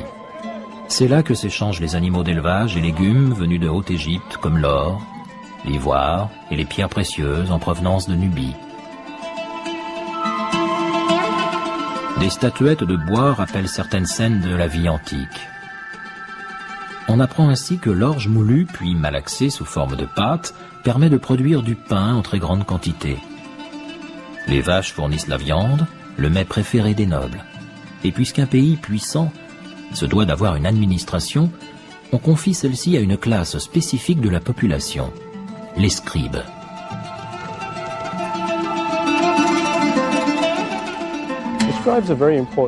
Le rôle des scribes était prépondérant. Ils représentaient la classe officielle, celle des bureaucrates incarnant le gouvernement et rendant la culture égyptienne possible. Si le pharaon était bien le chef suprême, il lui fallait néanmoins disposer d'une structure capable de mettre en œuvre ses décisions. Il faut aussi garder présent à l'esprit que seuls 5% de la population savait lire et écrire.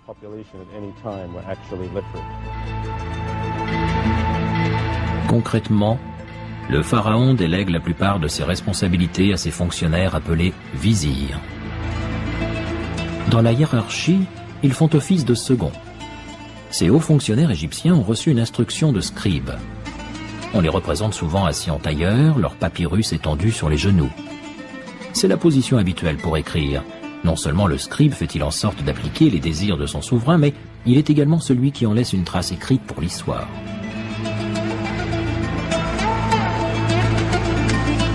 À la fin de la seconde dynastie, en 2700 avant Jésus-Christ, on apprend d'une liste royale nommée la Table d'Abydos que pas moins de 22 pharaons ont régné sur l'Égypte depuis qu'Hor-Ra a fondé Memphis. Seule la signification littérale de leur nom nous permet d'en deviner un peu plus sur ces personnages. Hotepsé-Khémoui était le dieu des puissances du plaisir. Seth Périm-Saint régnait sur les arts.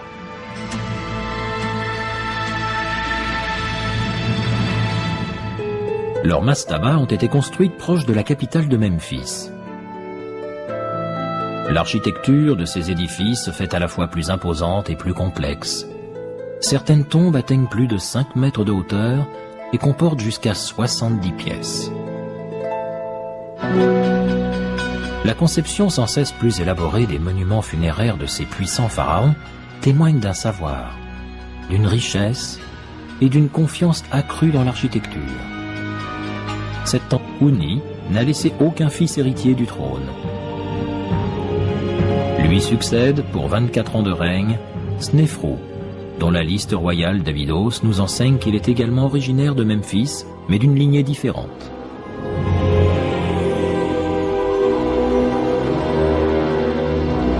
Son mariage avec la sœur du pharaon Houni, Hétep-Hérès, marque le début de la 4e dynastie en même temps qu'il unit 2 filiations différentes.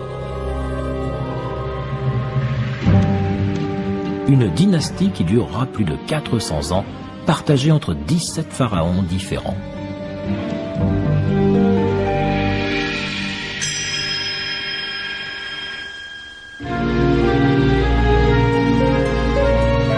Le nom de Snéfrou signifie porteur de beauté.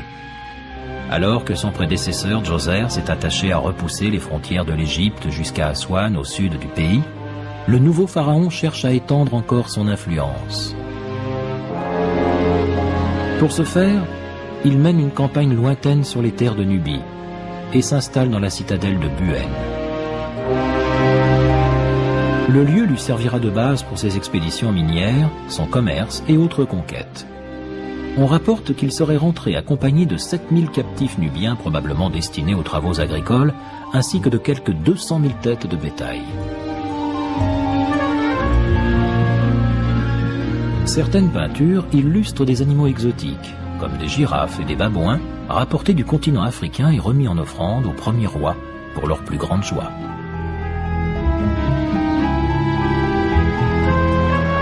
Tout porte à croire qu'à l'instar de son prédécesseur, Snéfrou ait cherché à exploiter la richesse minière du golfe de Suez. Cette sculpture célèbre une incursion dans les mines de turquoise de la péninsule du Sinaï, où l'on voit Snéfrou tuer un ennemi. L'inscription décrit le pharaon comme un grand dieu lancé à la conquête des terres étrangères. Le bois d'œuvre et de charpente est une autre de ces matières premières très recherchées. On en a besoin en quantité afin de construire les meubles et les poutres des résidences bourgeoises. Mais ce bois manque en Égypte et il faut aller se le procurer par-delà les mers. Forts de leur expérience de navigateurs sur le Nil, les Égyptiens deviennent les premiers et meilleurs marins de l'Antiquité.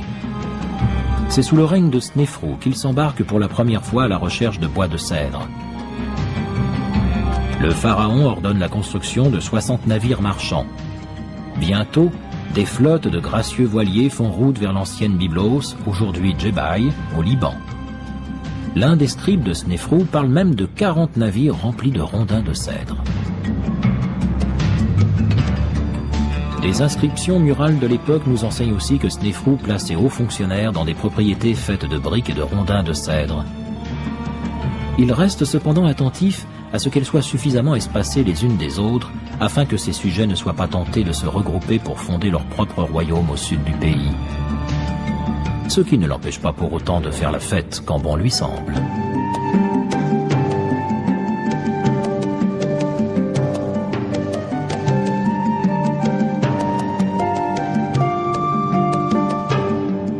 Au dire de tous, la vie s'écoule paisiblement sous le règne de Snéfrou. Au troisième millénaire avant Jésus-Christ, l'Égypte est un pays de paix et d'abondance. Le nouveau pharaon et sa reine invitent de manière protocolaire les nobles.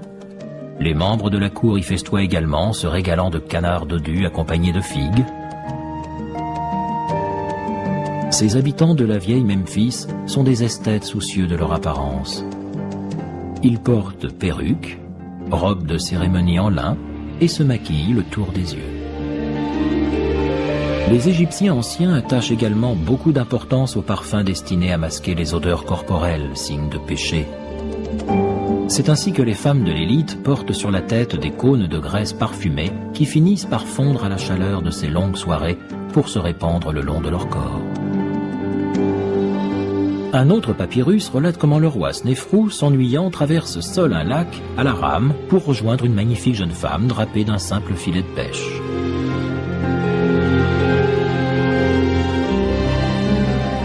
Enfin, les Égyptiens anciens restent très attachés à leur passé, qu'incarne par définition l'esprit des défunts. Ceci explique pourquoi l'ultime demeure des morts, la pyramide, reste le symbole persistant de toute la culture égyptienne. Le pharaon Snéfrou choisit lui aussi de déplacer la nécropole royale, mais cette fois sur le site de Dachour, au bord du Nil.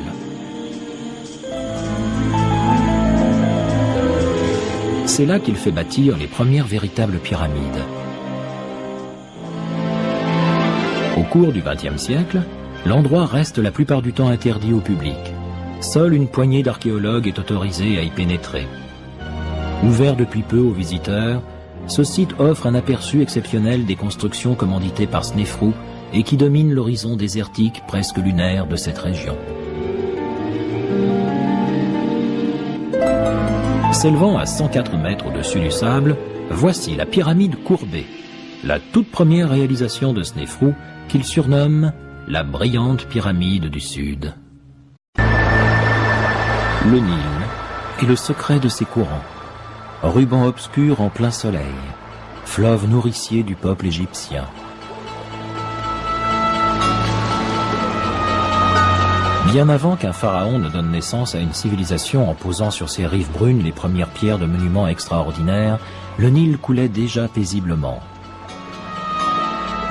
Il est à l'époque source de vie pour les peuplades de vagabonds qui ont choisi de s'établir sur ces terres fertiles.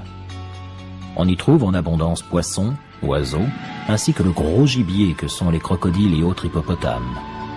À chaque printemps, le fleuve sort de son lit pour déposer alentour sa couche d'alluvions sombres et riches, notamment en orges sauvages. C'est essentiellement à l'aide de pierres effilées et de pointes de flèches que la population préhistorique des bords du Nil exploite ce don de la nature. La vie tout entière dépend du fleuve, au point que l'historien grec Hérodote écrira plus tard de l'Égypte qu'elle est le cadeau du Nil et le temple du monde. Graver sa marque sur les rochers des falaises ou des déserts de la vallée du Nil, c'est l'assurance de l'offrir à la postérité. C'est ainsi que 3000 ans avant Jésus-Christ apparaissent sur ces terres les figures principales de l'ancienne civilisation égyptienne, les pharaons.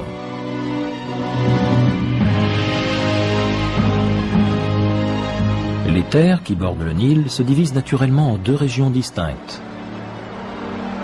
Le segment le plus étroit de la vallée qui s'étend en direction du nord du continent africain s'appelle la Haute-Égypte, alors que la région luxuriante du delta du Nil, dont les multiples bras se jettent dans la Méditerranée, se nomme la Basse-Égypte. Toutes deux forment le pays d'Égypte que nous connaissons. Protégée par les déserts qui l'enserrent, la vallée haute et étroite du Nil avec ses monuments, la trace de ses inscriptions et le développement d'une religion et d'une philosophie mystique est la terre des pharaons. Le mot pharaon signifie simplement belle et grande maison.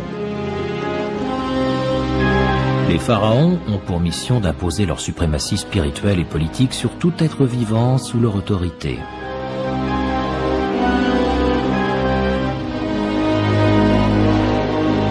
Le symbole le plus éminent de leur royauté est la couronne. Tandis que la couronne blanche, fine et longue coiffe au bout arrondi confère à son porteur le titre de souverain de Haute-Égypte, la couronne rouge reste l'apanage du chef de Basse-Égypte.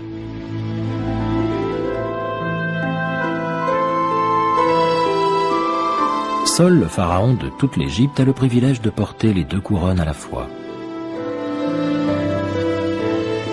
Deux accessoires d'apparat accompagnent les pharaons: la houlette et le fléau. On pense que la houlette, vraisemblablement en forme de bâton de berger, symbolise le guide du peuple. Quant au fléau, il représente à la fois une arme et l'outil servant à battre le blé. Croisés sur la poitrine du pharaon, tous deux annoncent l'homme habilité à gouverner, à protéger et à subvenir aux besoins de son peuple. Dans l'Égypte ancienne, les dieux régissent pratiquement tous les aspects de la vie. Ils sont souvent représentés par un animal, à l'image de la crainte mêlée d'admiration avec laquelle les habitants du Nil considèrent les bêtes partageant leur espace vital. Mais si l'on attribue au pharaon au pouvoir l'incarnation d'Horus, dieu solaire à tête de faucon, la vie terrestre ainsi que l'ordre de l'univers relèvent d'une force appelée Ma'at.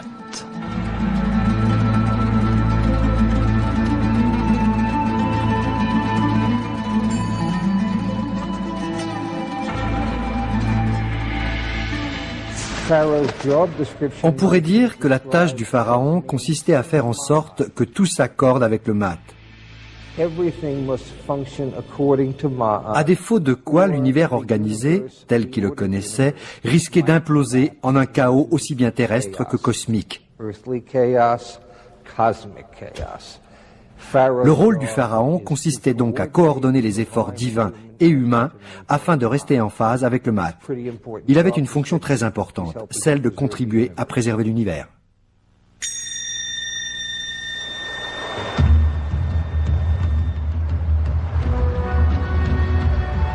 Le début de la civilisation égyptienne remonte à 3150 avant Jésus-Christ avec l'unification des Hautes et Basses Égyptes sous l'égide d'un roi guerrier peu après sa conquête de l'ennemi sur les terres fertiles de Paparias.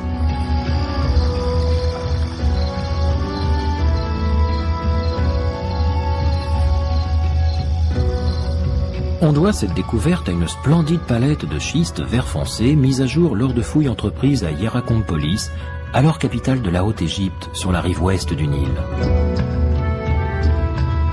Connue sous le nom de palette de Narmer, cette plaque gravée en 3000 avant Jésus-Christ constitue à ce jour le plus vieux document historique sur l'Égypte. Voici une copie de la palette de Narmer, à peu près au tiers de sa taille réelle. Le plus grand personnage figurant sur cette palette est le roi lui-même. Vous le voyez ici, revêtu d'un kilt orné d'une queue de taureau, accessoire caractéristique des pharaons. Il est coiffé d'une couronne blanche, propre à la région de Haute-Égypte. Il brandit une massue, ici, pour frapper l'ennemi étranger. L'interprétation de cette plaque a permis d'établir